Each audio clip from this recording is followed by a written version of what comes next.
বৃহস্পতিবার দুপুরে হঠাৎ পূর্ব বর্ধমান জেলার কাটোয়া 2 ব্লকের পলসনা অঞ্চলের কুয়ারা গ্রামে 20 বিঘা জমির খড়ের পালুই প্রায় 40 কাউন্ট খড়সহ 400 বস্তা ধানের 2টি পালুইয়ে আগুন লেগে যায়।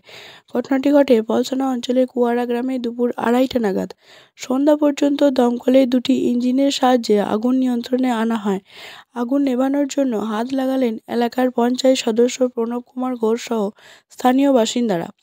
এলাকাবাসীদের কাছে জানা যায়, এই খড়ের পালুই ও ধানের পালুইয়ের মালিক কুয়ারা গ্রামের বাসিন্দা অরূপ ঘোষের। আগুন লাগার খবর পেয়ে ঘটনাস্থলে আসে দমকলের 2টি ইঞ্জিন। ঘটনাস্থলে উপস্থিত হয়ে সন্ধ্যা পর্যন্ত প্রায় 3 ঘন্টার চেষ্টায় আগুন নিয়ন্ত্রণে আনেন। কাটোয়া থানার পুলিশও এসে উপস্থিত হয়। অরূপ ঘোষ জানান, আমার প্রচুর ক্ষতি হয়ে গেল। 40 কাউন্ট খড়ের মূল্য প্রায় 80,000 টাকা।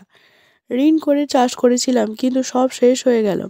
মাননীয় মুখ্যমন্ত্রীর দৃষ্টি আকর্ষণ করছি এবং যাতে আমি সরাসরিভাবে ওই ক্ষতিপূরণ পাই সেই ব্যাপারে ওনার হস্তক্ষেপের বিনীত অনুরোধ জানাবো।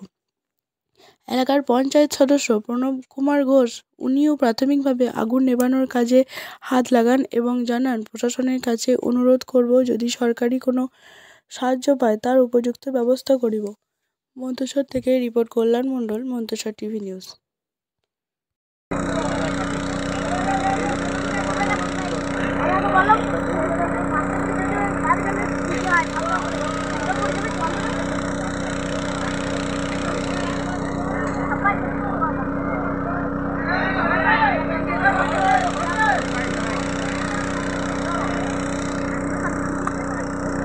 হ্যাঁ, আমাদের গ্রামে আগুন লেগেছে।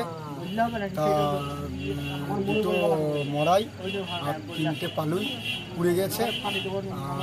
কাটোয়া থেকে দমকল এসে 2টো ইঞ্জিন এসে আগুনটাকে নিয়ন্ত্রণ করে এবং গ্রামের লোক সবাই হেল্প করেছে।